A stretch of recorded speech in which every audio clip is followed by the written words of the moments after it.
India is being called a stock market superpower. Indian companies are ending 2023 on a high. There's a bull run in the stock markets. If you club all publicly listed companies in India, they're worth more than $4 trillion and mostly part of two exchanges, the Bombay Stock Exchange or BSE and the National Stock Exchange or NSE.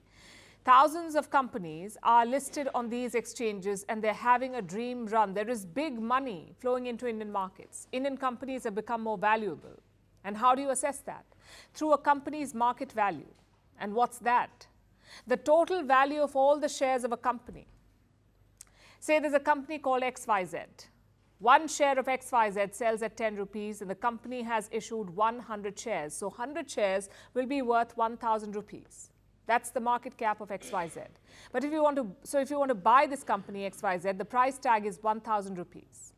And when I say the Indian stock market is worth $4 trillion, it basically means the total value of all publicly listed shares is $4 trillion. Out of this, 1 trillion has been added in the last 3 years. So India is now part of an exclusive club. Indian stock markets are among the biggest in the world and Indian companies among the most valuable. Here's what the pecking order looks like. The Americans are right at the top. US stocks are worth more than $50 trillion, 50 trillion. China comes next. It's worth over $10 trillion. Japan, $6 trillion. The Hong Kong market, around $4.56 trillion.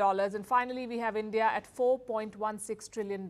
Now, this is an important milestone. India has touched the $4 trillion mark for the first time. And the bull run is not over yet. Hong Kong's position is under threat. Indian companies are closing in fast. The Hong Kong market, as you would know, is in turmoil. It fell by 17% this year, all thanks to Xi Jinping and his erratic policies. And this trend is not set to reverse anytime soon. So Hong Kong will continue to sink, and India could surpass Hong Kong and become the fourth biggest stock market in the world. Which brings us to the next questions. What is working for India? What is driving this bull run? Broadly, there are two factors. Number one, the surge in investment from overseas.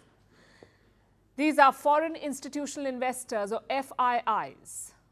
They could be independent investors or large organizations like the international mutual funds, pension funds or investment groups. Basically, the big money bags. Do you know how much they've invested in India? By December, FIIs had poured in around $18 billion into the Indian markets. They're making steady purchases. And why are they bullish on India? Because of the resilience of the Indian economy. That's the second factor. India is outperforming its global peers. In the last quarter, India reported a growth of 7.6%, which is way better than expectations. 7.6%. The earlier estimate was 6.5%. By India's central bank, the Reserve Bank of India or RBI. They'd expected 6.5%. India clocked 7.6%. So the overall trend is looking good. Inflation has been largely contained. It has dropped below the 5% mark. Industrial production is high. In October, it rose by over 11%, which is a 16-month high.